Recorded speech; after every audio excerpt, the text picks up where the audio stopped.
Good day, everybody. This is the Ecclesiarch here, back with some more juicy Horus Heresy Legions fan-made content, and I'm here together with none other than Shadowlan. So, Shad, say hi.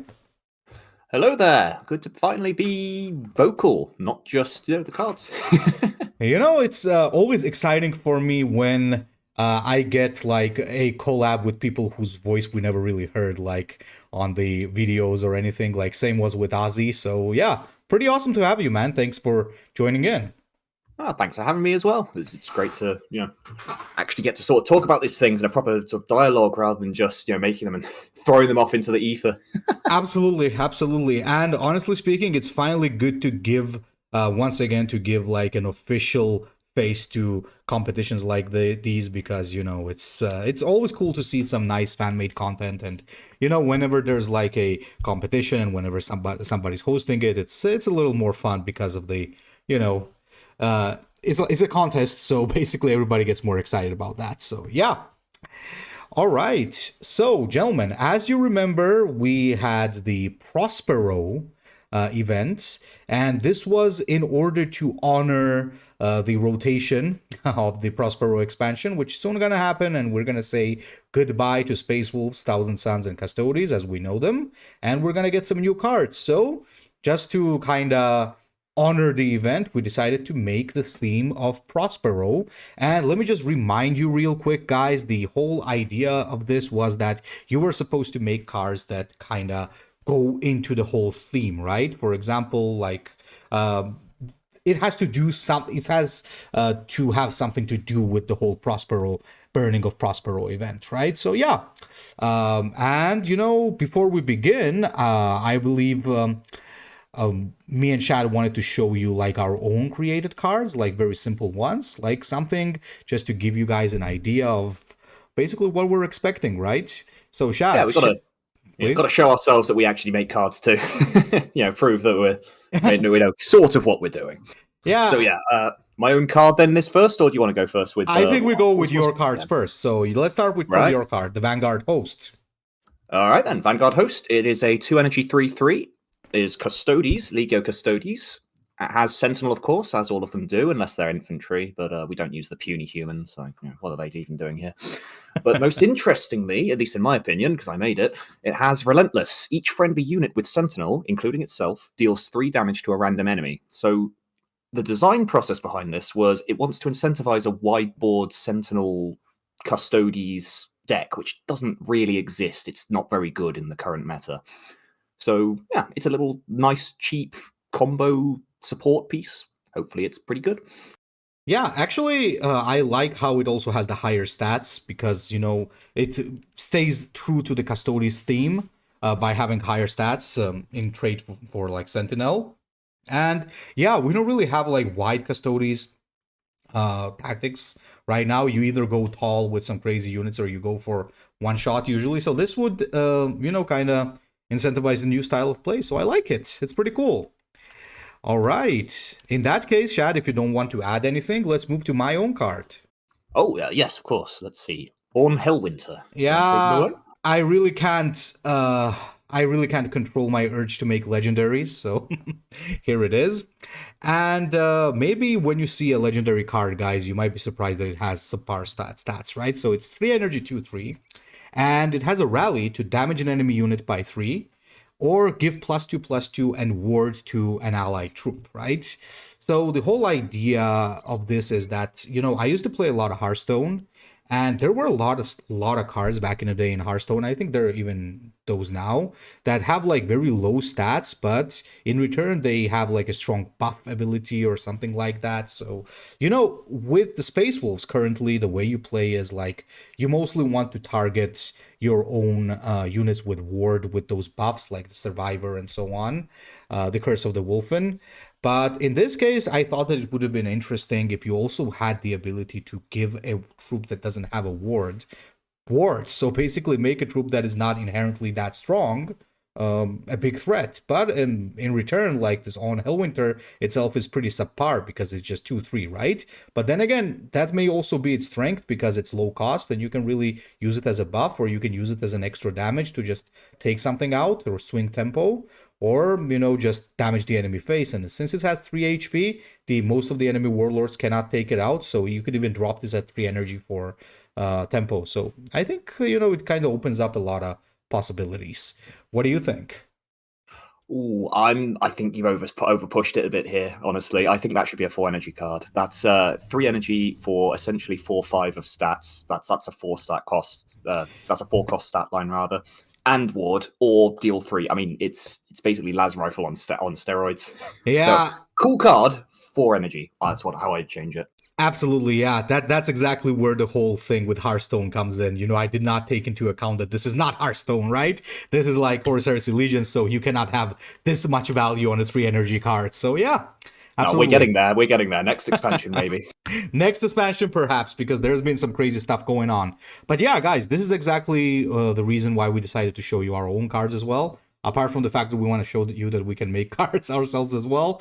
On top of that, the thing is that we want to show you just what exactly we're going to be discussing these cards according to, right? The new styles of gameplay that it might, we don't have any specific, we don't have any specific point system, or we don't have anything specific by which we judge each card. But in any case, when you make a card that incentivizes new style of play, which is a little bit balanced, it's usually going to earn you some, plus points with each of the judges.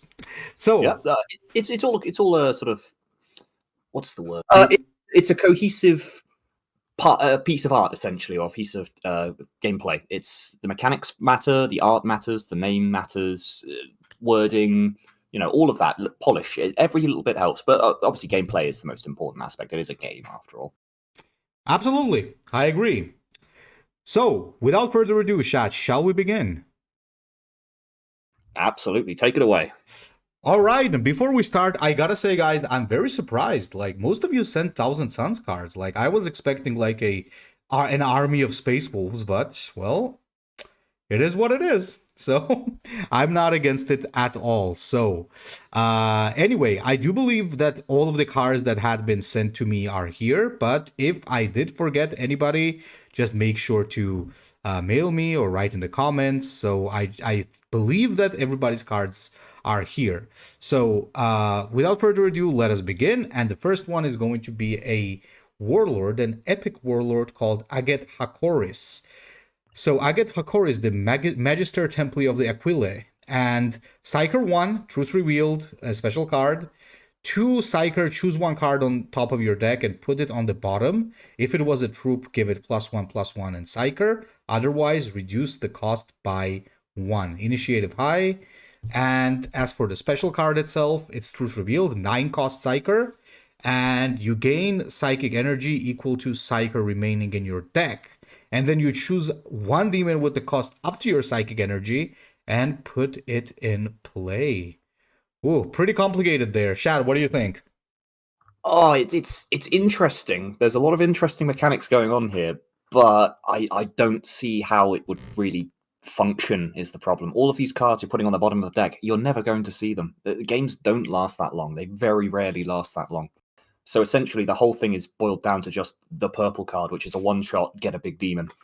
It's a cool design, it really is. It just needs a second iteration, perhaps? Or I don't know what you do with it. Put them in, just shuffle them back into the deck, but then it ends up very RNG, kind of like the seal mechanic from, Agents of the Sigillite. I don't know. I really like the idea itself. As you said, it's pretty interesting. It shows you like a big combo type of play and thing. I really like it. It has a lot of options. But once again, I think the problem with it is that it goes on the bottom of your deck, as you said. Because if it goes to the bottom of your deck, then the only way you're going to be drawing it is either if you deck out or you use something like a Tuchulcha engine, in which case you're still not sure that you're going to draw that specific troop. So it kind of all builds up to your Truth Revealed. And in order to get a big value of Truth Revealed, you're most probably gonna have to spend a lot of Psyker on that. And it's like it would be really good if it was a random, as you said, with the seals. Maybe then you would drop like a lot of Psyker, gain a lot of Psyker, and then summon a gigantic demon. So I think it's a very interesting concept overall, but I think it's gonna be a little awkward playing around it.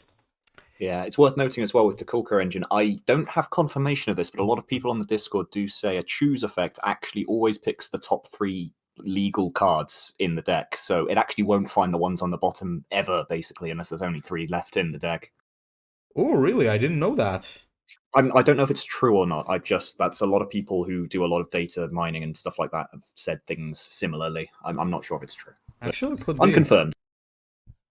All right, very well. Then, shall we move on? Yeah, sure. Ready when you are. Very well. So the next card that we got here is from none other than our boy Ozzy, and it's a legendary card, Staff of Damnation. 4 energy, it's a tactic, so it gives your warlord relentless, deal damage to all enemy units equal to the number of units with Psyker you control. Repeat this effect on any enemy units with the shield. So essentially, this is an anti-shield type of card. But on top of that, so basically, it might be really strong, you know? I'm thinking the first thing that I instantly thought about was Fozist-Kar, because Fozist-Kar is probably the one who's going to pull this off the best. Well, Fozist-Kar and perhaps Ahriman as well. I was going to say Ahriman, yeah. Yeah, they're really good at kind of making these troops alive, keeping these troops alive. I mean, the only problem with Ahriman is that he's gonna need a lot of Psyker to keep a wide board, while Fozist-Kar can just keep dropping like stuff like the Mocked Squad and the shields and things, and he can slowly snowball. So this could be really powerful, you know. This could be like a wide type of play for Thousand Suns. It could support Fozist-Kar. To be fair, I kind of like it. What do you think? It's too strong right now. I mean, by comparing it to Medusa and Carapace, for example, which is the closest analogy, there's that one's 4E, deal 1 damage to a random target twice. This is at minimum, because your warlord is always a psyker, deal 1 to everything. So it's already, just in its basic form, better. Oh, and it removes shield as well, so, you know. And couple that with, you know, a snowballing effect of adding more and more psyker troops to the board, it just gets out of hand really ridiculously. So it's there's interesting mechanics behind it again, but too strong and too easy to trigger. I would change this to only your troops that have psyker, not all units, so it doesn't trigger off itself. And maybe up to 5 energy probably seems fair. I don't know. Also, for the shield effect, rather than repeating it, you could just simply say all units lose shield, or all enemies lose shield first as part of the relentless effect. It would be essentially the same thing. Yeah, that's actually very true. You could kind of reword that. Yeah, honestly speaking, I love this card. It's a little too strong, I agree, but a pretty cool one. I like it. All right, move on. Vetranio Shapura, Moritoi Prefectus. It's a 235 epic legendary epic warlord for the Adeptus Custodes, initiative medium, and it has relentless. For every friendly unit with Sentinel, gain +1/+0 until your next turn, and 0/1. Huh. Which is and in that case that part is permanent, yes. And then for 1 energy, both warlords gain frontline until your next turn. Damn. What do you think? It's kind of a riff on the old Vetranio Shapura, isn't it? That was a frontline warlord. This one is a bit more utility because you can also attack their warlord, go overface. It's kind of a clunky wording on the relentless mechanic, but it's interesting. It does encourage wide board. I don't know, man. I'm kind of biased. You traumatized me by it with all the frontline warlords that I tried to make during my warlord cycle. They're just not fun to play against, are they? They usually cause a lot of problems. Like every time we had a frontline warlord in Legions, it usually causes a problem because if you remember, the Ogren was a problem. Sergeant Cork, yeah. Absolutely. Euphrati Keeler was a problem because she gave the warlord frontline. The only one that kind of has not been a problem is Yakton Kurz. But honestly speaking, it can still be very annoying. And Amadeus Duquesne, even though he never used to be like very powerful, he could be very annoying to deal with if he snowballs. So usually it's very annoying to deal with these kinds of warlords. Though once again, I also love that it encourages wide play with Custodes. So yeah. Yeah, I think a slight wording change would be just make it for every friendly unit with Sentinel gain +1/+1 until your next turn, because when the +1 health goes away, as long as it's not above its actual starting life total, so above 35, that would keep it where it is. Well, I mean, it should do. Depends on the code, I suppose. Yep. It is what it is. Okay, and on to our first Primarch, Magnus from Fragile Phoenix. And oh my god, are these Magnuses complicated, man. So, Magnus the Red, Legendary, 240, Psyker 1, Shattering, and 2 energy deal 1 to 2 damage, so it kind of nerfs the current ability, but at the same time, if it dies, you gain 1 Psyker back, and your initiative is low. Now, the interesting thing is that the Shattering itself, that he has this ability here, this actually gives a 19 cost card. So Magnus' soul is shattered, your warlord becomes the Crimson King, create 4 soul shards in your deck, and the cost is lowered when a friendly unit uses a psychic ability.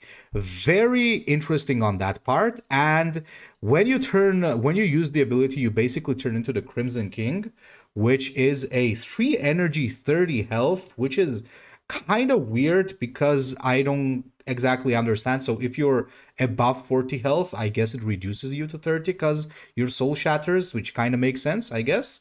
You get Psyker 3, you get Relentless to gain Duplicitous, and your ability is basically deal 1 to 3 damage to all enemies. So it's like the current Magnus ability, minus the shield, and the soul shards that you generate is basically 1 energy, give Psyker 2, wait, what? Oh no, gain Psyker 2, gain 2 psychic power, I mean, and give +0/+4 to your warlord. So essentially, oh yeah, I get it now. So essentially, you get your soul shatters, you become weaker, but the more shards that you regain, your warlord starts to gain health, and sooner or later, he goes above his initial health. Okay, complicated, but pretty damn interesting.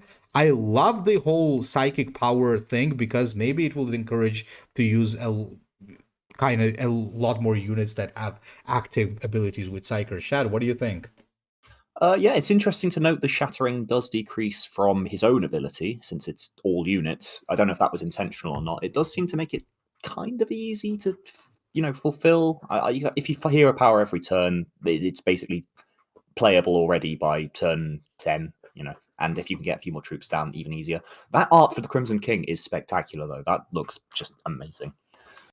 The soul shards, I like the concept, but they don't. It just it's triggering my OCD a little. They don't add up to a proper number. It's what's that? 4 soul shards plus 16 health on a 30 health chassis goes up to 46. Like, oh, it doesn't feel right. Add another soul shard. Yeah. Oh my god, why did you have to tell me that? Oh my Sorry. god. But yeah, no, there's some interesting stuff going on here.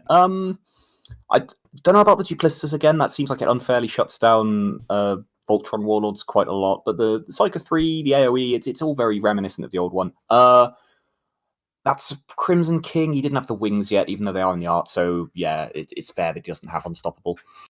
Yeah, it's fine. I don't see how it changes how you build a deck. Is the thing. It just kind of feels like normal Thousand Sun business as usual. But yeah, it's nicely made. It's the wording's all good. Yeah, good art, solid. You know what I would do? I would most probably change the ability, well, not the ability, sorry, the Shattering to reduce on your troop psychic powers. But in return, what I would do is also say that whenever you draw a soul shard, you draw another card. So this would be pretty interesting because, like, because the thing is, like, soul shard is nice and all, but when you're in the late game and you really want to draw some good cards, this could actually kind of end up messing your game up. So I think it would be more interesting if we had that. It also draws you an extra card, but the thing is, bad top deck right now, isn't it? yeah, it's not a good top deck. And on top of that, you'd have a more interesting gameplay because you'd be kind of forced to use the units. So yeah, that would be, I think, a little bit more interesting. Okay, move on. Yeah, ready when you are.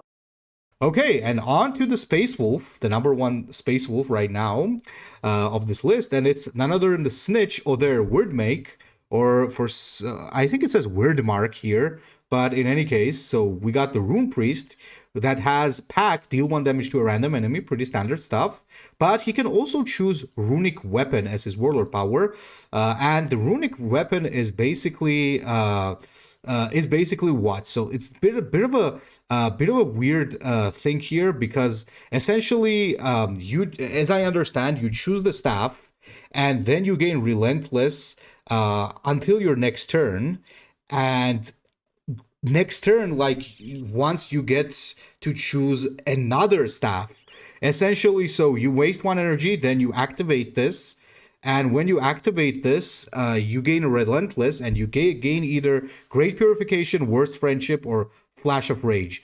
Now, interesting thing is, you could generate multiple of these, and what would happen if you use like 5? Would you generate like this 5 times? That's actually a good question, but more on that later. So the abilities that you can gain is the Flash of Rage, which gives your warlord, when attacking, stun the target this turn. It's like a mini Dionysian spear. Then you can remove all negative traits except Jam from friendly Astartes, which is great purification. And Worst Friendship, I love that name, by the way. It's like, oh my god, that is so good. Create a psychic power in your hand, and it becomes a tactic. Your warlord receives 1 to 3 damage. This is, I love the everything around this one, like Worst Friendship and stealing. Okay, that's so good. There is one weird part though. These cards don't have a cost, which will, I think, let's discuss that a little bit later, because essentially what happens here is that the warlord also comes with the runic axe. So this is not only, he can not only choose the staff, but he can also choose the axe. So essentially, when you use the warlord ability, you can either choose the staff or the axe, right? With the axe, you gain resolution. So you choose one effect: Ancestral Spirit, Terrifying Power, or Revenge of the Dead. So the Ancestral Spirit is give 0+1 to your units until your next turn. Once again, no cost, which is a little bit weird, but I guess like this automatically gets cast or something. Any case, so the next one that we got is the Revenge for the Dead. Next card your opponent draws costs 2 more. And after that, you also have Terrifying Power. Enemy unit abilities cost plus like 1 more until your next turn. Oh my god, this is so complicated. Shad, could you please tell us what you think? Oh, this is far too complex. Okay, so choose runic weapon for start, runic staff, runic axe. That's only 2 out of 3. A choose effect must be 3, so that's a problem. But also, just the wording on a lot of these is very strange. It's unclear whether the 1 in runic axe and runic staff's cost is actually an additional cost you must pay. So it's 1 energy to make it, 1 energy to play it, or if that's just him saying this is the ability. But the wordings again, gain relentless until your next. So does that go off on the next turn, or and a resolution with a choose effect at the end? So that will cause issues with coding and client side stuff where if you run out of time or time's getting close, and it's kind of like how they don't berserk. It's kind of like the berserk issue where you have to attack with them before the end of the turn. Honestly, man, there is a thing. There's a saying: "Soul is the brevity." Brevity is the soul of wit, and that means all of these cards. There's a lot of interesting ideas here, but they should be condensed down into probably one choose ability. Like, I love the idea of taking a psychic power from presumably the Thousand Suns faction and turning it into a tactic that costs energy. That's very inventive. That would have been a great one of the abilities. It seems like it's random, or honestly, that could have been the entire character as well. Truthfully, you could have had it just be like 1 energy, choose a psychic power, add it to your hand. But yeah, and make it cost energy, of course. It's just, there are so many ideas here, and it's all far too much to put on one card, as evidenced by the fact that you had to submit 10 cards. Purple cards are great, but they need to justify themselves. They need to justify their existence. And yeah. Also, slight quibble. Obviously it's not Oh There Weird Make, but also he never wore Terminator armor, and that's a Crux Terminatus on his shoulder pad. So art isn't a huge deal determining ratings and rankings and all that, but slight issue there. You know what? I'm gonna go around and say that this is not Other Word Make. This is Other Word Mark. So maybe this is a different character. No, because that's Niall Stormcaller from the 40k tabletop. So don't you try and pull that shit on me. Okay, you got me there, man. You got me there. Yeah, that is very true. Yeah, that is very true. In any case, I also think that this is a little bit complicated, but not a little bit, quite a bit complicated. But I also love the worst friendship, as I said. Like, I love the name of it because, like, that's so lore accurate. That's so lore accurate. Yeah, This very guy's funny. this guy's literally the worst friend that you can have, and the ability is also actually kind of lore accurate because like he was allowed to check out a lot of things in the Thousand Suns arsenal due to his friendship with Ahriman. So I like it. If this was the ability, would be really cool. You Yeah, know? just worse friendship without the damage. I agree. That would have been a very cool warlord. Yeah, absolutely. Okay, so Grimalkin, thank you for the effort, though. This is really interesting to see some complicated stuff, but a little too complicated for sure. So, Shad, you want to do the next one? All right, yeah. Kaikaltus Dusk, the Honored Companion, a epic Legio Custodes warlord with a medium initiative. He has first strike, battle honor, give the enemy warlord sentinel until your next turn. Oh my god. Yeah, it's quite something, isn't it? Oh god, First this of all, is gotta say toxic. that is some really nice art. I actually know this guy from the card creation server. It's what's his name? Old Man Bob. Dude just popped out of nowhere from this card competition and just dropped some of the most amazing AI art generation I've ever seen. Seriously, look at that. You wouldn't know that was AI. It looks spectacular. Wait a minute, that is AI? Yeah. He does a little editing afterwards, he says. But yeah, it's AI generated, that one.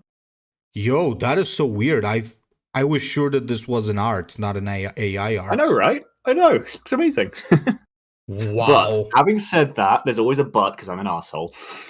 It's very nicely formatted, great art, no problems with grammar or anything. But these mechanics are toxic as hell. Like that's giving the enemy warlord sentinel ad infinitum. Theoretically, they'll never draw another card. You can play things like the civilians, display civilians, and all that. And he has first strike on top of that, so he won't even have to eventually die if he keeps on forcing you to not draw cards. It's just no, it doesn't work. It might even be balanced, but it would be completely unfun to play against. Like you would just not be able to play the game. Yeah, precisely. Yeah, I love the art though, as you said. Like now I'm like surprised and I'm in awe. I certainly thought that this was like a real art, so like a Oh yeah, dude's human making a art. Legion of the Damned faction at the moment. When he's done with that, you should probably feature that on your channel. That's going to be fantastic. Oh, absolutely, absolutely. I'm for sure gonna do that. Okay, very well, very well. So let us move on and let's get to the next one, which I think you really liked. Well, as I remember, maybe I'm wrong, so maybe you want to check it, read it out. You just don't want to pronounce the name. Even I don't know how it's said, to be honest. It's made up 40k stuff. Psych Nguyen, I believe that is. Yeah, that would be Psych Nguyen. Something like that, yeah. An epic 2/4 Chaos Infantry. So again, we did allow neutrals as long as they are specifically related to Prospero or the expansion or the factions involved. And the Psych Nguyen were just they were a plague on Prospero when Magnus landed there. So yeah, good flavor. Works, absolutely. One energy ability. Choose a troop in the enemy hand and give it Relentless. Receives 1 damage and Backlash. Put in play a Psych Nguyen on your opponent's side. So I do like this. I like the idea behind it. I don't think it's very strong or good or playable necessarily, but the mechanics are very interesting to look at and very flavorful because the Psych Nguyen were essentially warp predator parasites. They would try and lay eggs in psychers' brains, and they'd eventually gnaw their way out. It was a very disgusting life cycle. That's pretty disgusting, honestly. The whole idea is disgusting, but I really like it. But as you said, it probably wouldn't be really that strong because it's slow. But yeah, this is an interesting concept. I really like it. Perhaps, but if it had a rally, it would probably be a little too strong because then your opponent would essentially, or actually not really. It would be cool if it had a rally because you would not have an infinite generation of Psych Nguyen, and you would like kind of guarantee that you play a 3 energy 2/4, and soon another 3 energy 2/4 gets played on your side as a, you know, like as for free basically. So yeah, It would be perhaps. very strong, yeah. Yeah, absolutely. So, overall, a pretty good idea. I like it overall. I really do like it. Though a little on the weak side. Yeah, some slight flavor issues as well. Clearly got wings. Should probably have unstoppable. Although you're getting a lot of lines of text. Also, probably should have been a demon, not an infantry. Like mechanically, technically, warp predators aren't demons, but they live in the warp. They have a lot of the same properties as demons. I'd say that makes more sense, but you could do it either way. You could, yeah, because considering my Monster of Pythos is an infantry, I guess we could get away with this as an infantry, like because it's a monster, right? That's a So fair point. Yeah. yeah, there you go. I'm always using the Monster of Pythos as an excuse for most things. But anyway, I think you should read the next one as well, because I'll let you do the Custodes. Yeah, sure. All right. Yep. Shiny golden banana boy. That's me. Yes, All right. So yes. let's see. That is a custodian guard, but I assume that's meant to be custodian guard. So custodian guard. It's a 6 energy 5/5 rare from the Legio Custodes, and it has Sentinel, Survivor 3, Frontline, and a new keyword here called Constant. So correct me if I'm wrong, but Constant is whenever you trigger Sentinel, right? It's whenever you draw a card. Oh, whenever you draw a card. Oh, that's interesting, because obviously that's anti-synergistic with Sentinel. Yeah, Constant, gain +1/+1, and shield. So, by itself, it's fine. It's competing with what is that called? The 5 energy 6/5 they have, the veteran Artelon veterans. Yeah, that's the one. So it's competing with that initially. It's slightly worse. Well, it's got frontline, that makes it about on par. But also, if you can combo it by drawing cards, you can get some really nice trades in with that shield. So pretty strong. There's a few wording issues. Well, mostly it's shield and custodian are misspelled, but not a big deal. Nice art as well. Yeah, I like it, to be honest. The reason I like it is that even though it's anti-synergy, it doesn't have a synergy. It's an anti-synergy there. I think that's what makes it interesting, because you have to also find a way to draw a card, which Custodes do have quite a few ways of doing that. And, it kind of also keeps it in check, just making sure that it doesn't get too crazy. Because if it didn't have, like, if it had, like, whenever you trigger Sentinel gets stronger, it might have gotten out of hand a little bit. So yeah, I like it.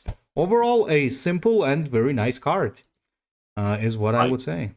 I might nerf it a little bit, maybe down to a 4/5, because right now it very much does compete and completely just beats Archelon veterans. I would say, like, it's not even close in its current form. Oh wait, no, Archelon is 5, isn't it? So custodian, yeah, no, okay, never mind. I take that back. It's a good card. It's a good card. Leave it as is. Yeah, like Artelon is definitely fine. Okay, the next card on the list, and I gotta say, man, like I that was the most that I had laughed like in that week when I received the next card. Prosperine Lore, and look at the friggin' art on that thing. Look at that. What is this, man? This is so good. And when he invites you back to his pyramid so that you can study arcane lore together. And that's what you do. You study arcane lore and you add 2 random tactics to your opponent's hand. This is like, I don't know, this has to be the funniest card that I've seen in a while. Obviously, this is meant to be a meme, as I understand. Unless you really want to waste a lot of psychic power to just fill up the enemy hand. But this gave me like a very good laugh, honestly. Well, it's worth noting it does have some potential uses, because 2 random tactics. If your opponent has 8 or 9 cards in hand, you're denying them a draw. If you burn a combo piece, they're going to be pretty upset. Yeah, but yeah, it's a meme. It's a real meme. And you gotta love this. Imagine like you're playing like, let's say, Dark Angels, and you're waiting for your hexagrammaton, and somebody does this, and you burn the hexagrammaton, and you look at the art on this card. It's like looking at you and winking. It's just too good. I am also very confused. It looks like he's actually printed this, because there's like hair on the image. Like he's got a real copy. I actually have some real copies of some Imperial Fist cards lying around somewhere. So my friend made them for me for my birthday. It looks real. Did you add that as a filter? Like what is the thought process here? This is just way too good, man. This is way too good. There's something here that we are not seeing. Yeah, mind-boggling. I do not understand this man, but I appreciate it. Maybe it was meant to not be understood. So yeah, there you go. You know, the next one actually is one of my personal favorites. Prospero Spire Guard. Like, look at that. So it's a common, 2 energy, 1/3, backlash gain to Psyker, and it has a survivor to put in play 1 Prospero Spire Guard. This is really good. In my opinion, this is really good because A, it's simple, and B, it's pretty good because you do gain that Psyker from it, and it does have a survivor. So if you drop it turn 1, your opponent most probably doesn't really want to bash into it because you're just gonna sacrifice it and put in play another one. These kind of cards are usually what you see on word bearers or salamanders, so it's pretty interesting to see it on the Thousand Suns, and I kind of get how you're putting in play more Spire Guard because this is basically soldiers and you're supposed to have a shit ton of them, especially when you consider the burning of Prospero. There was a lot of Spire Guard that died there, so I like did it. nothing wrong. Magnus Justice for Prospero. Magnus did absolutely nothing wrong. So what do you think? Yeah, no, I do quite like this too. I don't really think it would see play, but it is just a nice, solid design. It all makes sense to me here. I wonder perhaps if it would be better if it had reverse survivor, which I know isn't a keyword, but there's what is that? The 4-cost neutral that rotated. I can't remember its name. But the backlash that only works when it's your opponent's turn, so they're disincentivized from killing it, from trading into it. That might work better, but I do really like it. Yeah, no, it's good art as well. Never seen that before. Yeah, spelling, all solid. Yeah, it's just a great card. Yeah, I do like it. Okay, more Thousand Suns coming with Azek Ariman coming in with a new faction icon art, by the way, which I really like. This looks like this is so cool. I really like it, I like the fact that he made a custom logo there. But on top of that, you got Ariman Psyker 1 Patterns of Fate. His ability is to transform an infantry or Astartes into a 4/4 Chaos Spawn. And you know what the funny part is here, Shad? Like, we suddenly have a synergy between Spireguard and Ariman, even though these are made by 2 separate people. Look at the synergy. No, we don't. I'm sorry, it's a transform effect. It doesn't trigger backlash. Oh, goddamn. Okay, never mind. Sorry. And here I had hope, but it would be so cool. Like, destroy an infantry. That would be so cool. Like, imagine like you get these 2 cards. Oh, that would be so cool. Anyway, Patterns of Fate sticks as a 4 energy card, heals 3 to your units, I guess, and give them precognition until your next turn. So this is essentially a mini Izakar ore now. It's a one-time use. It also heals, by the way. Interesting. What do you think? Yeah, no, I like that the purple harkens back to the original design. Obviously, his active ability was precognition. There's a few issues. For a start, I don't believe Azak Arman ever wore Terminator armor, so the lore is not very lore accurate in the picture, but art's a small issue. Psycho 1, yeah, that's about right. There's no initiative in there, I don't believe. Hang on, let me... Oh, yeah. There's no initiative. Another slight issue there. And it transforms into a 4/4 Chaos Spawn. We don't have 4/4 Chaos Spawns in the game. So, like, when you're making token troops like that, they're the same as the existing one. So it'd be a 3/3 demon with maintenance 1. But, yeah, no, the ability's interesting. The idea, it's kind of like, there was a Nurgle Warlord, a Death Card Warlord from the event that had that ability, wasn't it? Grolgor or something? Yeah. He used to transform stuff into Plague Marines. Yeah, no, if you just change the Chaos Spawn to the regular Chaos Spawn and added an initiative to him, he's pretty solid, yeah. I quite like that. Yeah, and honestly, if it was destroy an infantry, it would be very funny because you would have a sudden synergy between cards of 2 different content creators, which would not content creators, card creators. That would be very fun. Okay, let us move to Iskandar Hayon. Now, Iskandar Hayon, obviously we got Iskandar Hayon in Warpforge, and he's pretty useless. So let's see the new Iskandar Hayon made by fans. So 2 energy 35, Epic Warlord, a Jackal Blade Master, Psyker 1, got an ability of Loyal Tutelary, 2 energy gain 2 Psyker.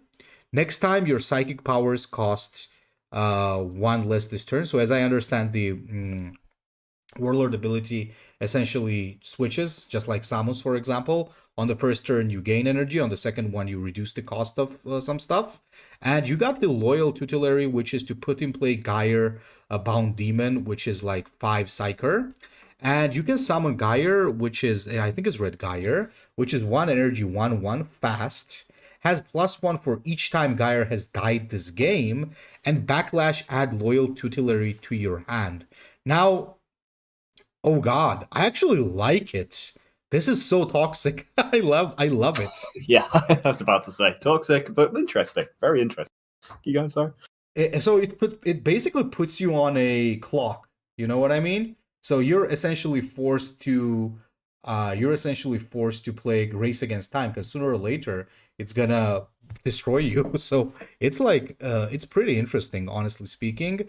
And I guess since this is a psychic power, it also gets cheaper from Iskandar's ability as well. There's one slight question I got here. Maybe you will know this better, because I'm not too sure, because I don't recognize the art. Is that like... It seems like the armor is more Black Legion. Oh yeah, no, Iskandar Khayan joined the Black Legion afterwards. He's I know that he did, but Abaddon's lieutenants. Yeah, I know that he did, but this is not how he's supposed to look like back in the day. But I do believe there's not any art available of him pre-Black Legion. Oh yeah, no, the old models from like 2nd edition or 3rd edition. It's old. He's due an update. Yeah, so we cannot really say anything about that, because the guy... I like the art. Yeah, solid.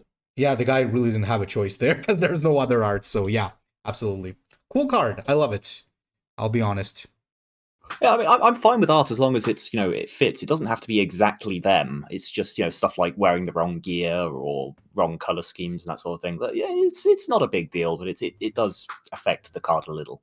But this, for example, it's great. It's clearly, Iskandar Khayan or someone similar to him working with Abaddon, but still very recognizably a Thousand Sun. Yep. Are you ready for some more torture, Shad? Because we got a very long card coming. Wow, I'm putting my 2 cents out on the Iskandar. I think we both agree, though, to be honest. It's too toxic, especially Gaia adding Loyal Tutelary back to your hand. If you were going to change anything about it, it should be add the Loyal Tutelary at the end of your turn back to your hand, because otherwise, this way, you can drop his ability of your psychic powers cost 1 less this turn and just spam face. Build up a big lot of psychic power and just murder them out of hand. It's not good gameplay. It's kind of like the Custodes combo stuff. But it's a really cool card, really cool art. One other thing I would say, he's a Jackal Blade Master. Apparently, if he's a Blade Master, he should probably have something to do with fighting. So maybe First Strike. I don't know. But yeah, it's cool. I'm done. Sorry. Yeah, overall it's solid. I agree. I agree with everything you said, pretty much. But the next thing, oh my god, get ready for another torture, as I was saying, because there's like 8 cards included in this, so let's go. And surprise, surprise, it's Magnus the Red again. So this is the second Magnus of today, and look at this, Magnus the Red Primarch with Psyker 2, but it has 1 damage and 45 HP. The ability it has is 4 energy, choose a shard, and put 1 copy in your deck and hand. Starts with 2 psychic power, so he doesn't start with 0. And when you draw a shard from your deck, draw a card. So this was actually something I wanted to have on the previous Magnus, as I said, drawing a card during the shards. But anyway, let's take a look at the shards, right? So first is the Shard of the Warp. Essentially, as I understand, you get to choose, and there's a lot of shards, so you're not always going to get the same stuff. Anyway, Shard of the Warp, 7 psychic power. Deal 4 to 10 damage to the enemy unit with the highest attack. Oh my god. Okay, the second one. Shard of the Warp, once again, Shard of Power, 3 energy. Give +1/+2/+1 to a friendly troops with Psyker, so there's a board-wide buff. Shard of the Warp for 4 energy, Shard of Sight, which is, look at the top 3 cards of your deck, choose 1, put the other 2 on the bottom of your deck. And I guess he meant like choose 1 and that one goes into your hand and the other 2 go to the bottom of your deck. The next one is the Shard of Truth, 5 energy, 5 Psyker. Reveal a card in the opponent's hand. If it's a troop, heal your Warlord equal to its cost. If it's a tactic, put a copy of it in your deck. draw a card. So you can duplicate some tactics there. So you can even duplicate shards, I guess. And you also draw a card. So I guess you draw 2 cards when you use this, because one from Magnus' ability and one by itself. And then the Shard of Change, which is pick one, refill 2 energy, give Psyker 1 to a friendly troop, or draw a card. So it's like a mini Arvis Lighter, or I think it's really good with a refill, but it's kind of bad if you just draw a card for 4 energy. Might as well just use the enumerations and get 2. But anyway, so the ability for him is Demonic Ascension, which is 40 energy, Jesus Christ, and reduce the card cost by 1 whenever you generate psychic energy. I think what this guy meant to say was that you should reduce the card's cost by -1 for each psychic energy you generate, because if so, you're gonna need 30 turns to get the transformation possible. Yeah, it's gonna take a while. Yeah, but look at this. Demon Prince Magnus Primarch, 50 HP, shield, Psyker 5. With 4 energy, draw a shard from your deck and gain shield. When a shard of the warp is played, deal 1 to 2 damage to a random enemy. Oh god. I have one beef with this card. I'm gonna say it and then go into you. The one big beef that I have with this card is I don't think that Magnus should have 1 attack, because no matter how much people want to say that he's a nerd and he's not a fighter, he put up a very good fight against Lehman Russ. To be fair, it's a lot of people just think that he just got his back broken instantly, and no, he put up a pretty good fight against Lehman Russ. So I don't think Magnus having low attack is justified. Anyway, what do you think? Yeah, I agree with your last point. Pure wizards don't exist in 40k. It's if you have psychic powers, then you can make your muscles go very strong and very big and very fast. You can punch the normal, like, non-nerds out of existence, which is what he was about to do. Magnus was going to kick his ass. Anyway, yeah, this is way too complex. Like, my god. So looking at the base form, Magnus the Red, again, 1 attack doesn't fit. There are a few formatting issues. Some of the card text is very small and cramped, but that's a side effect of a current part of the issue with Captured Forge. The current build has some strange text wrapping. I don't exactly know why. It's just so much. Like, how think about if you were playing against this, how are you going to ever keep track of all of these ridiculous, like, powerful effects that are just getting shuffled into the deck and randomly appearing? And yeah, a lot of them have too many powers. Like Shard of Disintegration averages to 7 damage for 7 psychic. That's a very good rate. That's far better than most most abilities and psychic powers, plus it draws a card when you do it. Shard of the Warp, there's no well, actually, another thing, formatting, all of them are named Shard of the Warp on the right hand side, which is confusing. The Whispers of Chaos, few spelling issues is there. Whispers, no H, Chaos, wrong way around, Demon, wrong way around. Yeah, it's purple cards exist only when they really need to, and like, what you've done here is you've very faithfully translated a card, a mechanic from the tabletop, but you've done it in such a way that there's so much complexity. You've been too faithful, I would argue. You've represented every single ability he has, every single psychic power, and it's just too much for a card game like this. All of these could have been their own cards, and that would have been great. But by all in one, it's over the top. Also, pet peeve: no flying on Demon Prince Magnus. He has wings. Give him his unstoppable. Pisses me off so much when there's like a jump pack troop with no unstoppable. Every time, EG. Every time.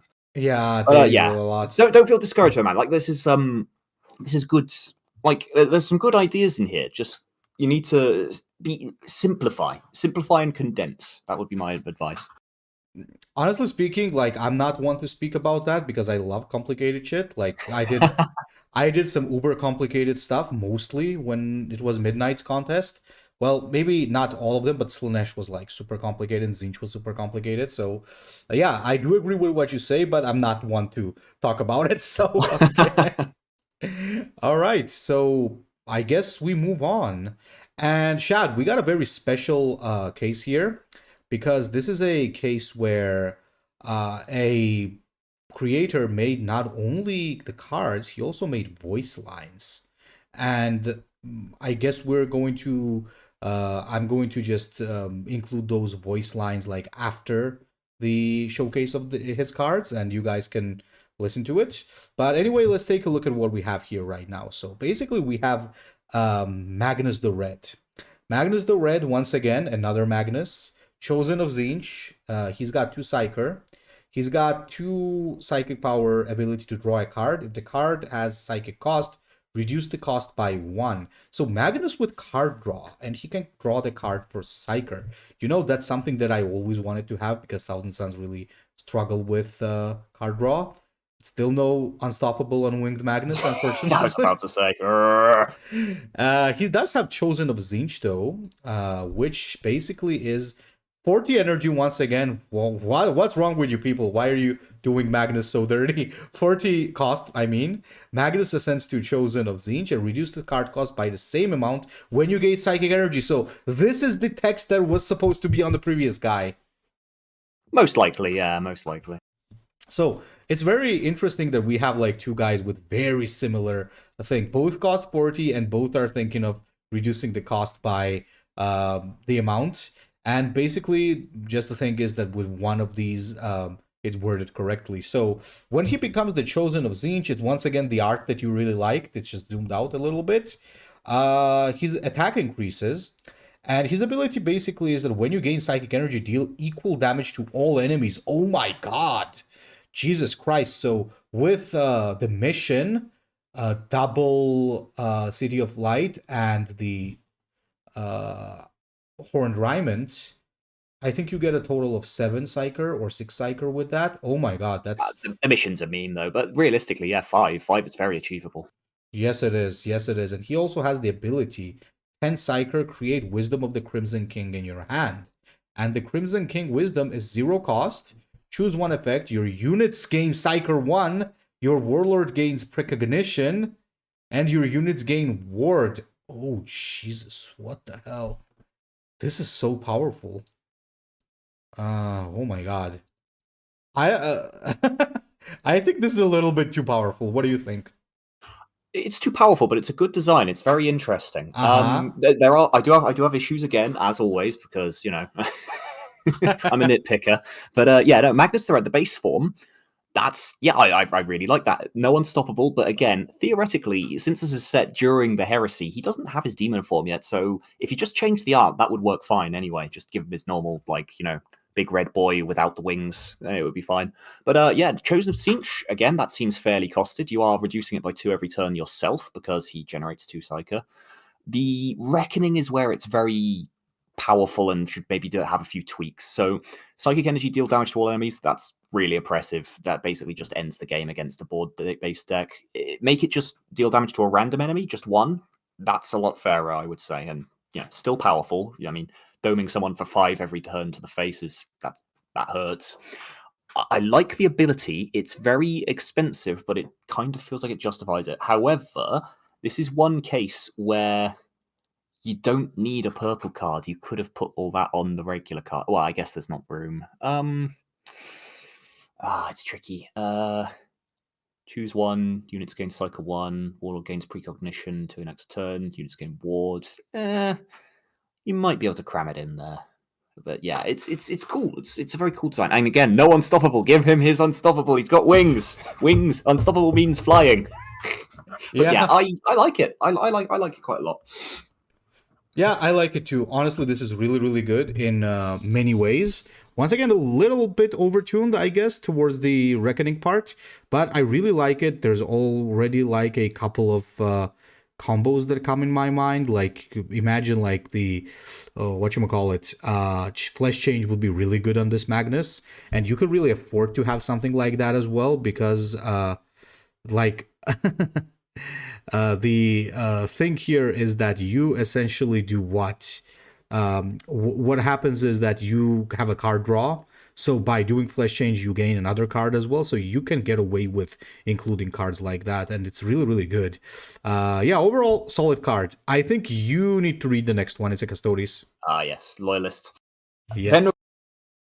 Gather, my sons. Wisdom has to be defended today. So, The strings of fate led to this. Let's see if your education was successfully. Do you think I wouldn't already knew? A new way to see things. I will master it immediately. All I want is freedom for my sons. Father, the council, everyone is blind. All is dust. Bend your knee before the Crimson King, the incarnation of knowledge. I have mastered 1,000 paths of the way, and your defeat was at the end of every one of it. An unexpected change of information. The only sin is ignorance. Where have you led me, Siege? Endless knowledge. I did nothing wrong. This entrenched ignorance can no longer be fought. My fallen son, let me guide you back home. Siege will betray you like the Emperor did.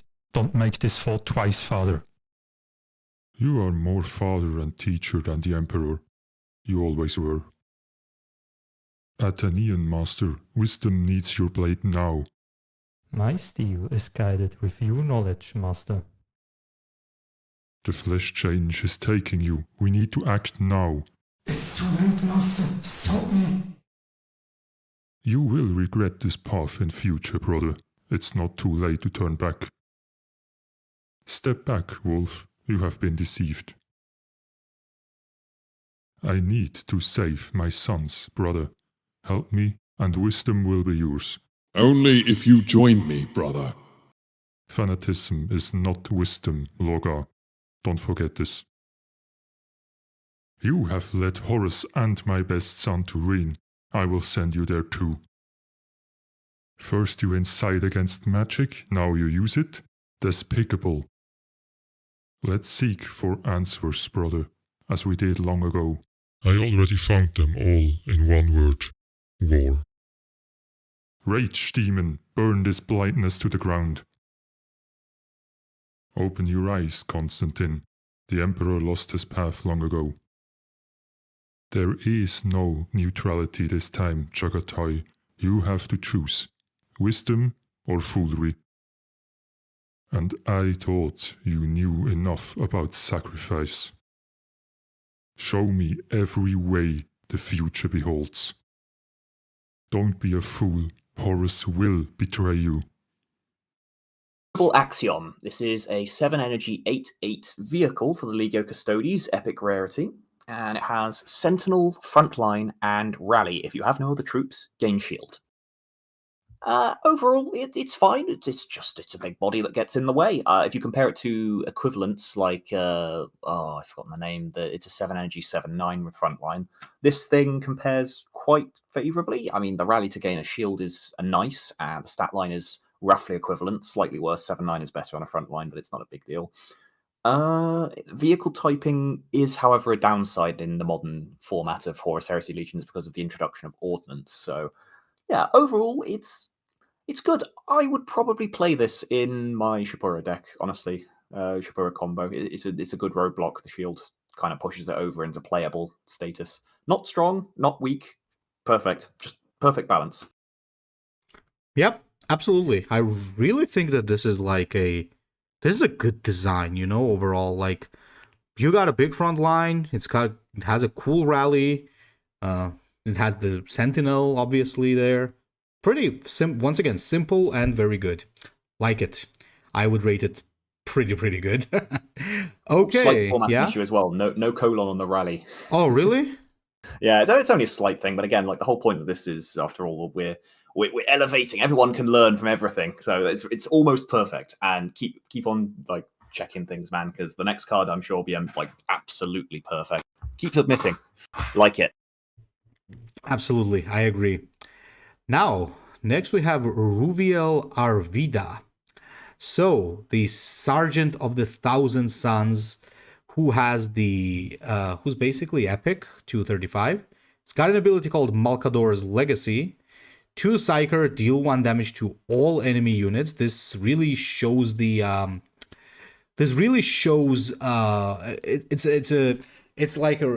reminiscing the standard Arvida that the Sigillites have with the AoE.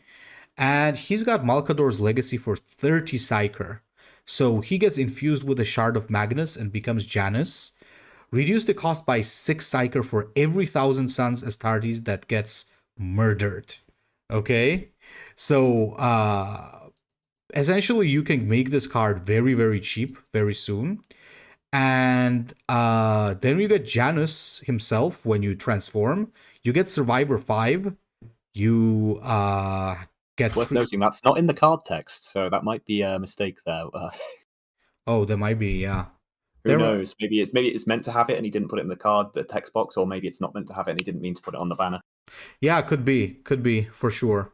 Well, in any case, he does have the 3 attack and has Psyker 3, and his abilities gain 2 attack and deal damage, 1 damage to 2 random enemies, can act again. So essentially, he's like, oh, he's a combination of Ruviel, Arvida, and the other guy. What's it called? What's that Sigillite warlord Rubio? called? Yeah, Tylus Rubio. Interesting.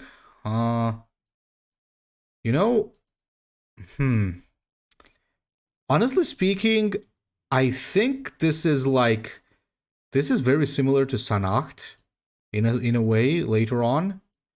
Not anymore, he's been nerfed. Yeah, that's what I wanted to say, and Sanacht is nerfed. Yeah. Oh. Honestly, it's all right, but it just there's a couple of issues with this design. I like the flavor of it, like you said, copying the Sigillite troop that we already have. But it doesn't really change how you would build a deck, is the thing. Like, he doesn't do anything unique. There's also some issues with spelling, like 1,000 Suns isn't capitalized. Revival Laughter's in the middle of the frame and it should be to the left. What else is there? Malkador's Legacy. So he's put murdered in quotation marks, and that I'm unclear about. What does that mean? Because does that just mean when it dies? Does it mean when it dies during opponent's turn? Does it mean like the murder keyword? So when they're dealt overkill, brutally killed? I hope it's one of those, because if it's just they die, then that is very easy reckoning to get down to nothing, basically. And then the upgraded version, Janus Grandmaster of the Grey Knights, it's just an attack warlord. It doesn't really do anything. It just converts psychic energy into damage. It's fine, but I mean, honestly, I would not go too hard on the guy in the sense of what he put on the text. As for murder, he did explain it to me in the mail. I just forgot to tell you. That's on me. Oh. So basically, he said that it's the Night Lord mechanic, but with every faction. So every time when there's an overkill of damage on your units, on your 1,000 Suns, they count as murdered. Okay. And during your opponent's turn, of course, you can't do it yourself, I assume. Obviously. Yeah. Okay, that's fair enough then. That's less broken than if it was just dies, then that's far too easy to trigger, but that works. Yeah, I would say pretty interesting. I like how he tried to incorporate like a couple of different faction mechanics. I really liked it how he tried to put the murder into another faction, which is pretty cool, I would say. Yeah, I agree. He doesn't do anything too unique, but I really do like how it incorporates two things. Like, as I said, the old ability of Arvida, I mean the current one basically, as well as being able to incorporate a Night Lord mechanics into 1,000 Suns. That's pretty cool. So yeah, I would say nice. I would certainly say that it's pretty nice. Ooh, next one's really good. Custodes again. Right, so this is Custodes Agent. It is a 4 energy 3/3 Custodes for the Legio Custodes, funnily enough. And it has Stealth, and it does also have Sentinel, but this isn't the Sentinel that you know. So this is a Sentinel gain +2/+2, but this is from the creator Raziel, and he has redesigned Sentinel. So now Sentinel means this unit gains a passive effect while it is the only unit of its name on your side of the board. So as long as you don't have a duplicate of Custodes Agent, it has +2/+2, making it a 4 energy 5/5, which is pretty good stats for cost, coupled with the stealth. This is pretty interesting, honestly. So as long as it's like, as long as you don't have 2 on the board, he has +2/+2. It does seem like a rather minor downside, I'll admit. It's interesting. And the fact that it ties into names, which custodians are famous for their names and all that, it's quite nice flavour. Yeah, I really like it. I think it's like I think it's pretty interesting overall, and on top of that, once again, it's simple and good. You know, Yeah, so I like it. He's trying to illustrate what the mechanic would be, isn't he? Yeah. This is really nice. I like it. I really, really like it, and it's a common as well. You know, I really like when people don't make legendaries because I always make legendaries, and I'm kind of greedy. I always make legendary cards, and I Well, like have it the when workhorses as well, yeah. so I like the low cost cards as well. All right. Next one. So finally we have a unit for the Thousand Suns again. And it's Feltoron, the captain of the 7th Fellowship. 5 energy, 3/5 precognition, 2 psyker, and an active ability. First of all, he has a passive to deal 1 damage to every enemy unit when you use a psychic power. And he also has an active to destroy this troop and deal damage equal to its attack to each enemy unit. This reminds me of the Shadow Flame, I believe, that was in Hearthstone, which is pretty cool. Yeah, I remember that. Cool card, yeah. Interesting combos as well with things like Call of the Tutelary and Quick Blood and all that too. Cool card. You know, I really like it. I think it's a little overpowered, but I like it a lot, honestly. Well, that depends though, because again, there's a lot of stuff in the banner that isn't on the main card, and it depends whether it was meant to be there or not, whether it's overpowered. Because the baseline one, it's got no precog, it's got no psyker, it doesn't make any psyker of its own. So it's a very cool combo piece in that case. Once you add the precog and the psyker too, maybe that pushes it over the edge to being too strong. But yeah, I like it. It's just formatting issues again. So spell checking everyone. Amount of times I sent stuff off to Eccles, Ecclesiarch here, and there's been a minor mistake, and I just go, it's already in the video, it's already recorded it, sod. Huh? But yeah, I like it. I do like the concept. Nice art as well. Yep, absolutely. I do think it's really good overall. A little overpowered, but definitely really good. By the way, do I cut out that part? No. It's if you want to, man. It's so you want to laugh at me being annoyed, then do it. It's just funny. It was intended. Okay, I got a little confused there. Got to grind that content farm, right, man? Awesome, absolutely. Okay, now let's go to yet another Ahriman, I believe, is the next one. So basically, we have an interesting. It's not Ahriman. It's actually Tzeentch's favor, isn't it? Yeah. Yeah, it's a tactic. It's a tactic, not Ahriman. It's a 10 energy tactic, Tzeentch's favor. So it's like a very late game tactic. Randomly triggers Champion of Tzeentch, Favorite of Tzeentch, or Failed Aspirant. Ooh, so you got 3 possibilities. Let's start from the Champion of Tzeentch. If psychic energy is above 3, 6, or 9, repeat again for each remaining demon. Put in play Thilath, Sofefok, Arzadlur, or Mutalith Vortex Beast. Wait a minute. What? He's included the Mutalith Vortex Beast in the purple No, card. I get it, but I kind of don't get the text. Oh, yeah, it's a good point, actually. I think I get it.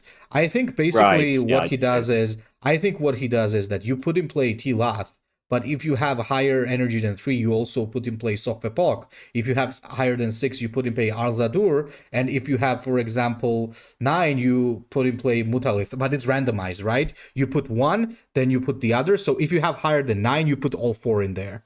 Yeah, I think that's about right. That sounds like what it's supposed to be. Yeah, and you also gain a resolution on your warlord to randomly put in play one of the above demons. So essentially, if this triggers, you're summoning 5 demons at the end of your turn. One of them is going to be a duplicate because you also... Realistically, it's going to be at least 3, isn't it? Yeah, minimum.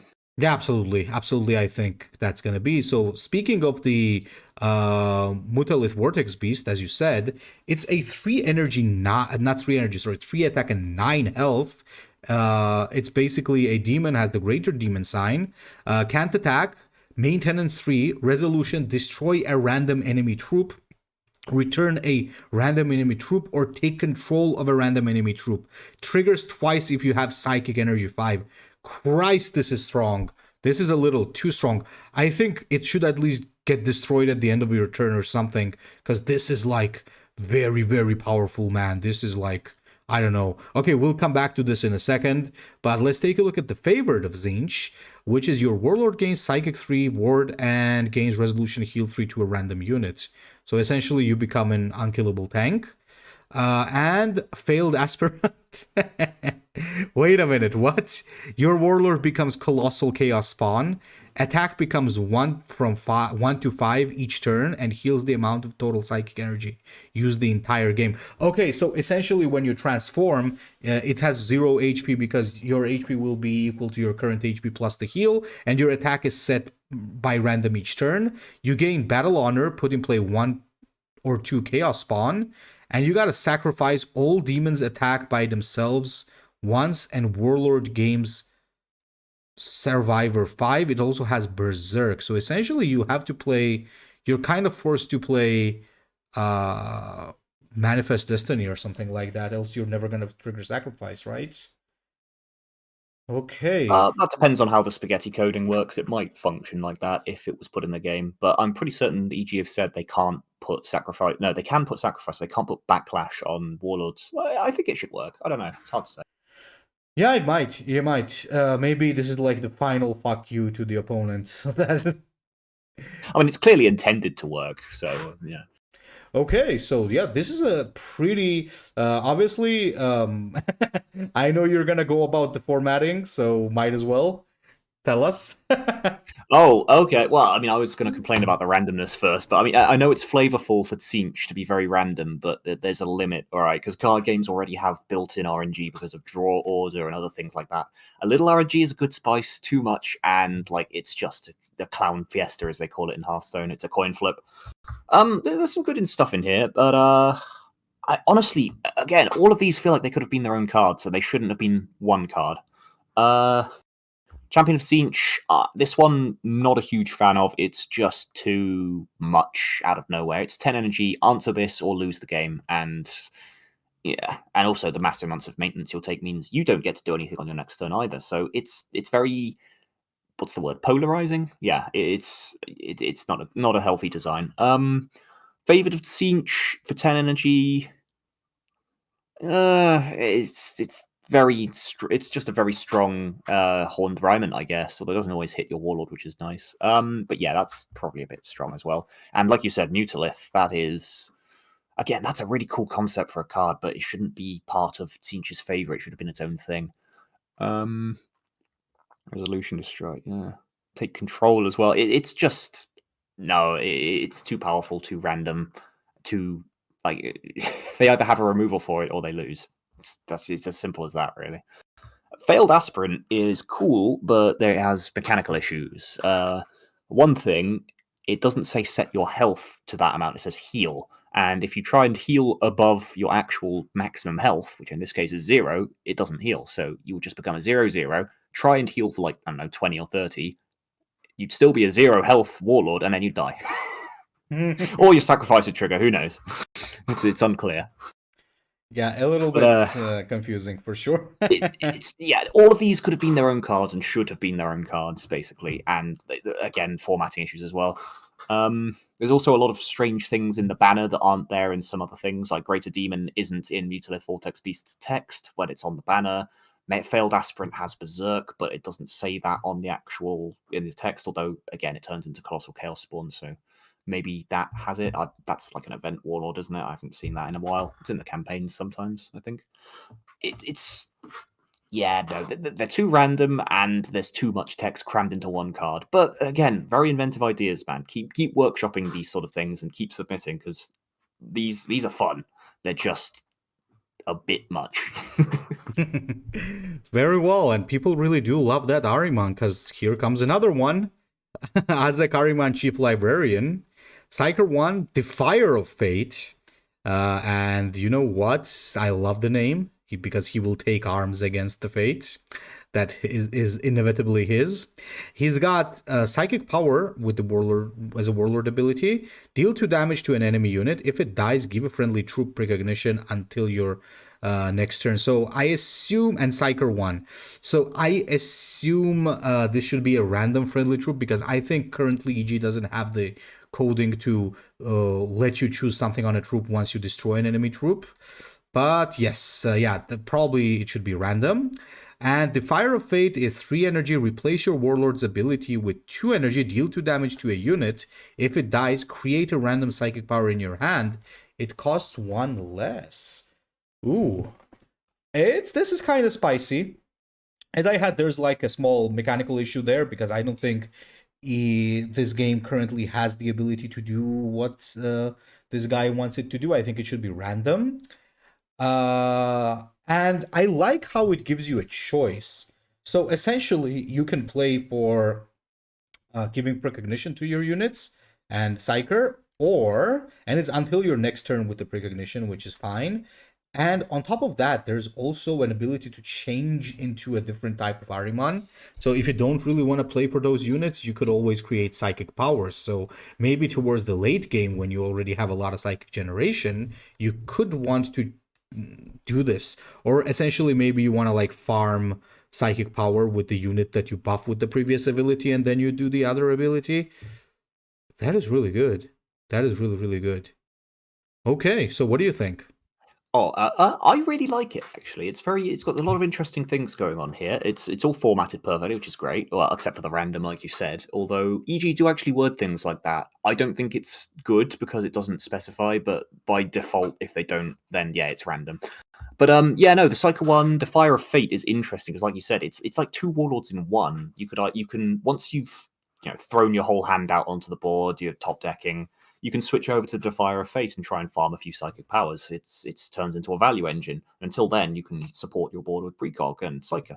It's interesting. Honestly, I actually think it's a bit strong is the problem, because it's the ability to combo a troop with a psychic ability that obviously doesn't cost you regular energy, and it deals 2.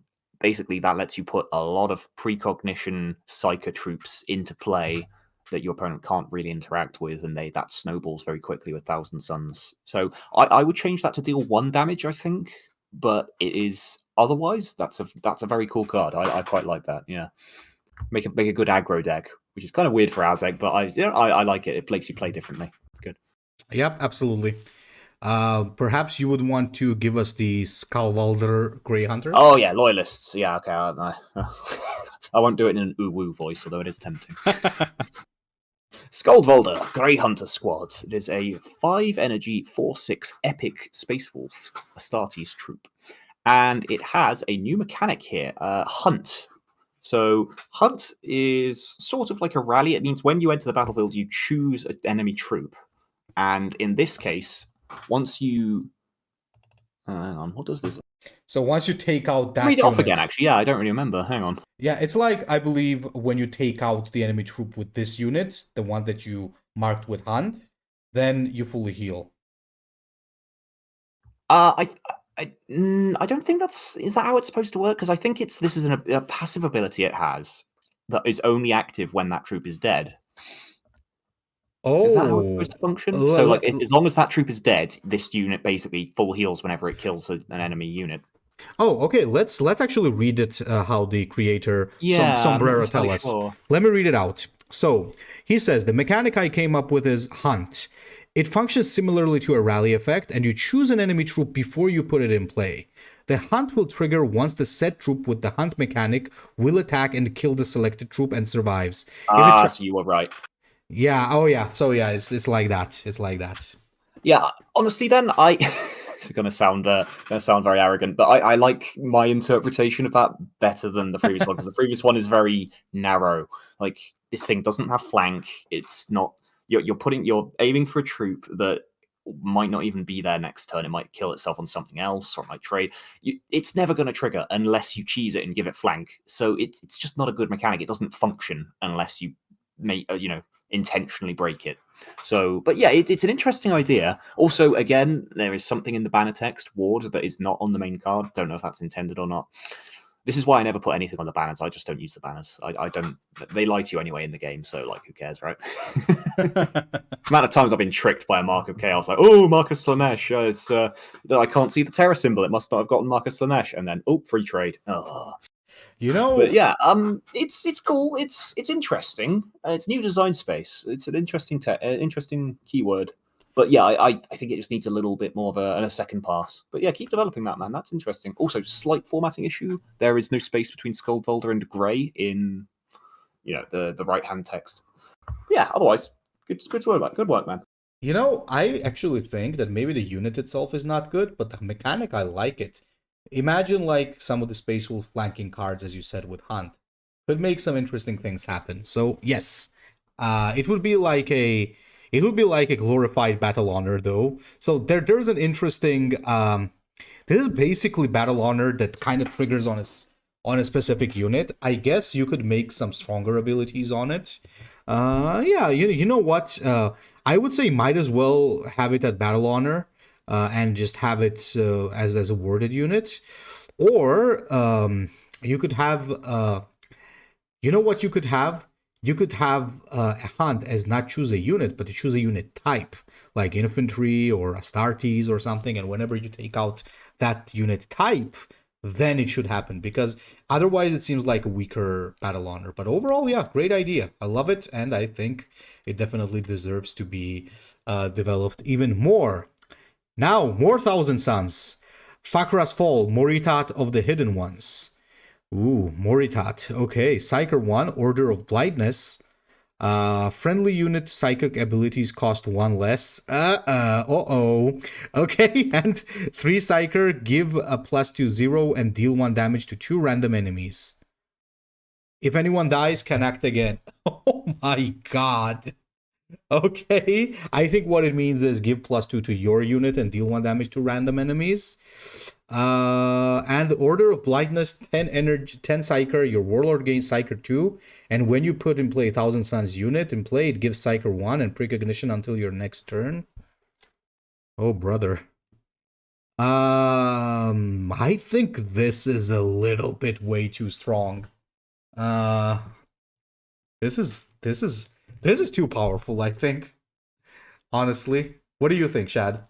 Yeah, well, for a start, it says friendly units, so obviously it makes itself cheaper. So that is a 2 psychic energy ability that it has right there.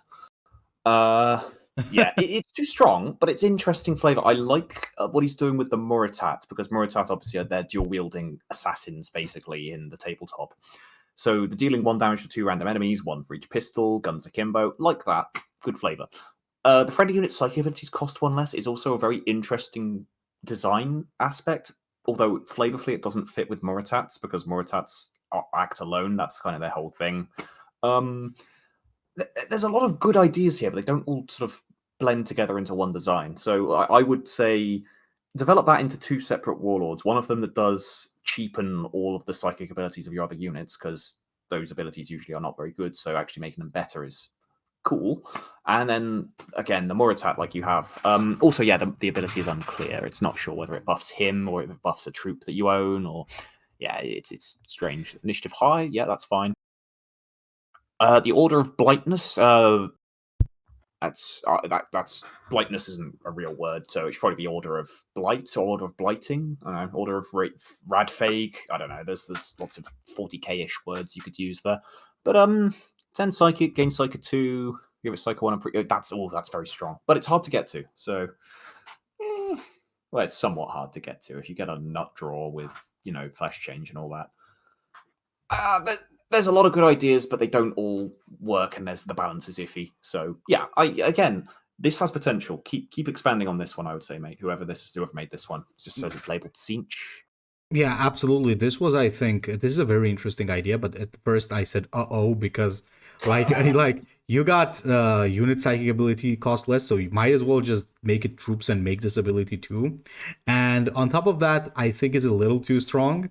It's a little overloaded. As you said, I think it's better if you have two warlords, like one's a Moritat and the other is maybe a librarian or something, so he reduces the cost or something. So yeah, I think there's a very good idea hidden in this warlord. It just needs to Two develop a very good little bit. ideas. Yeah, Two very good Yeah, not just ideas. one. Okay, very well. And last but not least, please give us Lehman Russ, finally. All right, Lehman Russ, Primarch, my first warlord, I think, that I get to read off. This is a legendary Primarch, of course, a 240.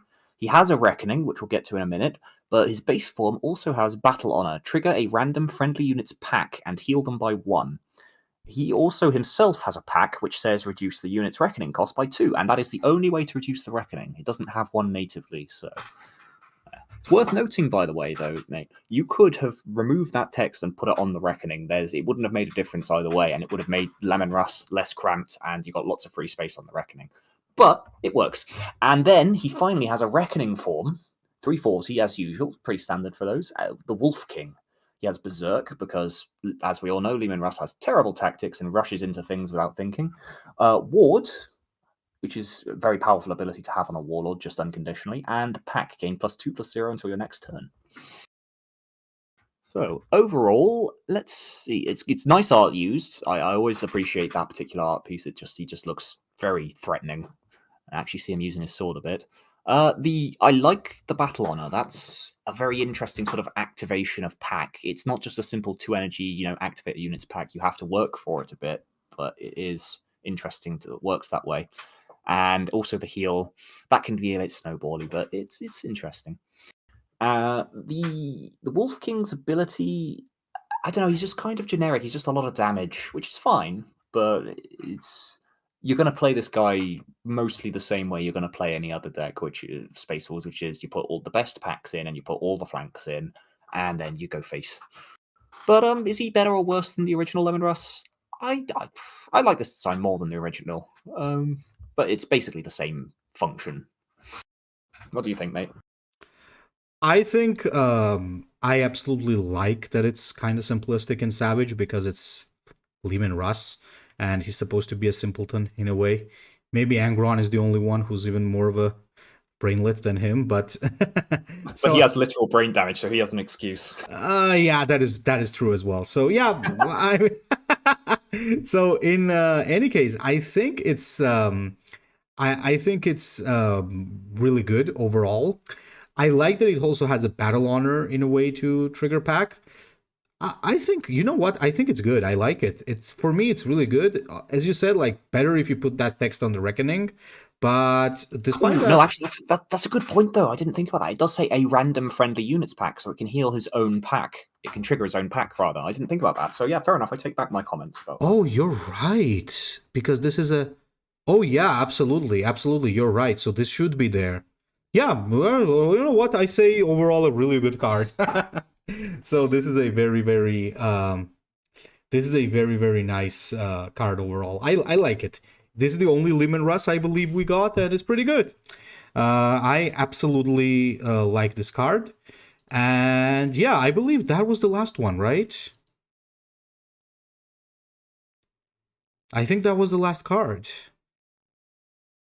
So now we've got to decide first, second, and third place, the tricky part. Oh yeah. Okay. I think what we do is we say maybe 3 of our favorites and then discuss between them. I don't know. We get argued that way. It's I'd probably just go best to go through it bit by bit. Like, what is the best design? If you're going through it all, and then what is the next best and next best, and have a debate like that. Really. Yeah, maybe that could definitely work. Worth noting for the fans following at home, we cannot win our own contest. Those 2 at the start were just examples. Absolutely. And I would also like to give an honorable mention before we even start discussing to Liskian for the effort he put in the Magnus voice lines. Absolutely amazing job, mate. Thank you for putting so much effort in it. It's very, very appreciated. So, yes. Okay, all right. Then let me tell you the ones that I really like. Surprisingly enough, I really like Venerable Axiom, to be fair. The Contemptor Dreadnought. I think this is... Yeah. I think it's just simple and good. You know what I mean? Like, Yeah, but it doesn't do anything that we don't already have in the game. Is the problem? It's functional and it's very like polished and well made, but yeah. yeah, it's a polished card, but obviously no new like super new things. That's exactly one of the reasons why I really like Raziel's card, Custodes Agent, because it has a new mechanic for Sentinel, which is pretty interesting and on top. So you're basically not allowed to have 2 copies of it at the same time. But overall, I like that approach to Sentinel. It kind of also, lore-wise, I think it makes sense, right? Because Custodes, whereas the Space Marines are wolves, the Custodes are lions, right? So they're supposed to be the one-man army. So they're supposed to be like these individually powerful fighters. So I like it, Oh, you know? absolutely, yeah. Because the current Sentinel basically incentivizes you to go wide with them because once you're paying the disadvantage, you might as well have more of them, right? Because it doesn't trigger multiple times. Ironically, the card I made for this actually incentivizes what I think is an unflavorful mechanic, but I mean, you got to work with what EG gives you, right? Yeah, But absolutely. yeah, I like his version a lot better, yeah. Yeah, this is definitely one of my favorites. Once again, I have to say that I really like the Azek Ariman from Kaimana, even though like it's that 4/4 Chaos Spawn, as you said, like it's a token. It needs to be changed. I really like how he gives like Ariman like this ability to transform infantry into Chaos Spawn, and it also has like that Patterns of Fate that is reminiscent of the old one. I really like that one as well. And you already know that Spire Guard. I somehow really like the Spire Guard, even though it I does like it not too, yeah. introduce anything new. I really like it. It's just a solid card, yeah. It's interesting. Whether you'd use it or not. I agree. There are just so many good cards. As I said, like I also like the Staff of Damnation by Ozzy because it's so overpowered and I like it. I can't condone that one. So it's just too strong and too win more. But it's a cool design. But Yeah. yeah, I get where you're coming from. There's so many cool cards here, though. Like it's so hard Yeah, to it's choose. loads. We got So some great many cool missions. cards. We really did. I really love the Iskandar Archaon too. I crave for a good Iskandar Archaon because Warforge gives me a crap Iskandar Archaon. So It's nice, but again, the tutelary, the fast, it's just Uh-huh. too much. It would be unhealthy. absolutely, I do yeah. agree, though. It's nicely made. Which ones do you Ooh. like? Let's see. hear from you. I think my favorite might be Shadow 2793 Zarzak Araman. I think that's just a really solid, interesting design. I actually play it differently, and yeah. Absolutely, that is like super good. What else was there? Failed Tauron, although again, it has issues with formatting. That might hold it back from getting first place or second, in my opinion, at least, because like it's just messy. It's got the precog, but maybe not. It's got the Psychic 2, but maybe not. It's a cool idea, but it's unclear exactly what it's supposed to be. What else is there? Scrolling through, what was solid? Prosperous Spyguard, obviously. Yeah, we both agree that was good. I like the flavor of Psychnoian, but it's just not mechanically. It wouldn't see any play. It's not quite there, so maybe worth consideration, but not a top contender. I think that might be it. I really like. Now that I think about it, I really like what you said. Like Ariman and Fail Toron, like really good. Oh, and that Vanguard host card that Shag guy made was shit. Like, I don't know why that's in there. But yeah, no. Yeah. So, who do you think gets first top billing here? What would your first pick be after what I said and what you said? Anything? Okay. For now, this is not the final choice. Yeah. But for now, I would put the Azek Ariman by Shadow on number 1, just because I love the whole idea of him, of the flavor that it gives. As you said, it might be in need of some nerfs, but definitely like really, really good. Incentivizes like a different type of gameplay, gives you an ability to switch and the tap. That is really good. For number 2, honestly speaking, I am kind of stuck between 2 cards. It's either Fail Toron, as you said, just really, really nice overall. Like a very good package, I really like. And it's it's a little bit too strong, but most of the cards here, guys, honestly, most of the cards you made are batshit powerful. So you know what? I'm not gonna count that as a lot of them are minus. so a lot of them are so complex you can't even tell if they're powerful or not. There's just too many moving pieces. You can't extrapolate from them. Absolutely, absolutely. There's also Raziel's card that I really like, man. Like, there's something about this card that I just like the lore that is like visible there, like indirectly. I love it. There's also the card itself. You know, I think this Sentinel shows the Custodies, what the Custodies are supposed to be better than the current Sentinel. That's why I really value this card so much. And honestly, there's, you know, I swear to God, if Worst Friendship was a separate card, it would be my number one. Like, Yeah, again, great card, great ideas in that. They're just all too jammed together and strange formatting. I absolutely agree. Yeah, there's some very cool ideas in the other weird name card. you know, honestly, like, the Aget Hakoris is also so good, but once again, as you said, it has some problems there, but it's also potentially it could become a very good card. Interesting, but it doesn't work. That's I the mean, problem. honestly speaking, the Prosperine lore, oh my God. Like, I'm so tempted to give it a number one, but I know that I'm not supposed to. Yeah, come on, man. No memes. We'll get nothing but fucking, like, Magnus did nothing wrong next time. Like, Jesus, what the hell is this, man? Like, look at this wink. I just can't take it. I don't understand this art. What is this art? This is way Who too knows much. whoever did that? Who made that? Okay, let me tell you who actually Was made it that. John wait. G? Yeah. Well done. You are peak shit lord. You win. No. You win my respect, but you don't win the prize. Well, maybe. This is like way too good, man. What the hell is this? Anyway, okay, let's move on. I think for number one, let's talk about number one. My vote for number one just has to go to Shadow Zariman, man. Like, I way too agree. good. I don't think there's anything else that is really in the running for first place. So I think that's a solid pick. Yeah. Yeah, So so we in agreement for that one then? we agree. And Shadow, congratulations. Amazing work, man. Amazing work. So this is like our number one pick for now, for sure. Yes. But number two, that's a bit more contentious, I would say. So. You know, honestly speaking, now that I think about it, despite I'm not like talking about this because the work that the guy put in it, I really like Liskian's Magnus too, man.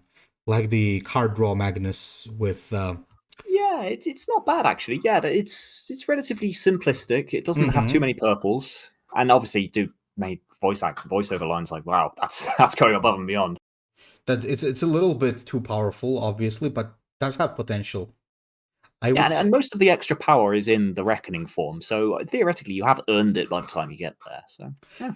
Okay, so I would say let's talk about number two. For my number two, and let's see what you think. Either it has to go to Raziel's Custodes agent for me, or it has to go to File Terran. Obviously, the one that doesn't win might go to 3, but one of these two for sure. Oh, you don't think Liskian's is in contention for number two? I would say Liskin more for number 3. Number 3. Okay. Yeah, so in that case, number 2. Failteron versus... Honestly, I think I'd have to give it to Failteron personally. A Custodes agent is an interesting mechanic, but it's kind of arbitrary, and it's very hard to not trigger it. I mean, you just run Highland, or you wouldn't play the second copy until it's dead. It's basically no downside at all, and that doesn't feel like it honors the intent of Custodes before, because it's a cool design to have overstatted drawback troops, but what is there? It's not really a drawback. It's a very minor. It's like Berserk. Berserk is basically just never matters. Yeah, So, kind of. Yeah, I would give it to Failteron, honestly. Then Failteron it is. By the way, this guy also sent lore for Failteron. This is a custom-made character. Oh, it's an OC, is it? Oh, okay. Yeah, and let me quickly tell you what the lore is. So basically, this guy said that this is Failteron, captain of the 7th Fellowship. Quick summary of his plot. He's the guy who was too newbie to use psychic powers in the Great Crusade, and due to burning oh wait, no, he's not. He's a real one. Yeah. I just realized that I messed it up. I just didn't remember Phaelteron at all. This is an actual guy. So this is a guy who was too newbie to use psychic powers in the Great Crusade, but due to the burning of Prospero thing, he and his brothers the Clement had to unleash their full potential. So the result was him annihilating wolves, but exploding like a nuke in the process. Yeah, that's right. That's There the you go. guy. Perfect Actually, flavor then. Perfect flavor for that active ability. Yeah. Again, though, like Rocky, you probably might have gotten first place if you just done a second pass on the formatting. So really, like the banner stuff, if it's supposed to be in the text, put it in. If it's not, like, be careful with the banners. Honestly, I don't even use banners. just screw banners. But it's a great concept. It really is. awesome. Especially, I didn't even remember this character from the books. Guess I have to reread that. But honestly speaking, this is so good. Now that I read the lore as well, really, really solid. Yeah. Normally it would be deducted more points for the lack of formatting, but again, it's just such a good concept and such good flavor. Yeah, it is. Okay, let's move on. Yeah, so we're in agreement then. Isaac Araman first, Phaelteron second, and Liskian's Magnus Magnus the Red in third. Do you have any other options? I think Liskian could definitely take third. If you don't have any other ones, I think... like Prospero and I like Kaiman's like modern 40k color scheme, Isaac Araman, but Prospero's relatively basic, and like Kaiman's Isaac Araman has a few like more egregious formatting and other issues, and of course, So overall, yeah, I think we've pretty much come to an agreement with those three. Very well. So number 1, once again, goes to Shadow. Number 2 to Rocky King. And number 3 for Liskian. Now, guys, first of all, I would like to say a big thank you for all of you who participated and put an effort in doing these things. It's really fun, and I think like we need more stuff like this to bring the community together. Now, as for the part about the reward, this is a current little thing that some of you might not be too happy about, but we've been trying to contact Everguild for 2 weeks now with the whole contest idea. And, as you guys know, in general, Everguild provides the rewards for these contests and tournaments and stuff. But currently, unfortunately, we have not received any answers from Everguild. So currently, we were not able to get the rewards out for this tournament, but we're still trying to contact them. We're still waiting for the answers, and as soon as they give me back the answers, I will ask them for a reward for the current winners as well as the reward for the upcoming tournament, which is going to be in 2 weeks.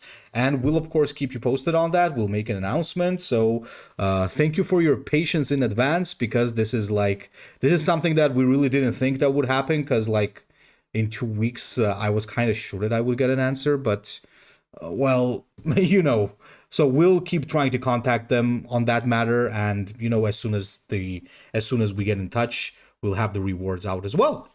So, Shad, anything you would like to add?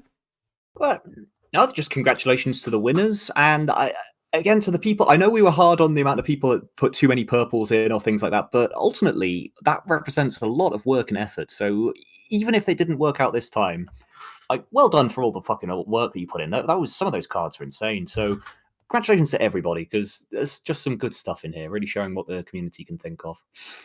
Overall, really exciting. Thanks for having me as well, by the way. What do I call you now? I used to be Teach, but you're not Teach anymore. Most people still call me Teach, and I'm totally fine with that. So yeah, like, I'm gonna send you a packet of Eccles cakes.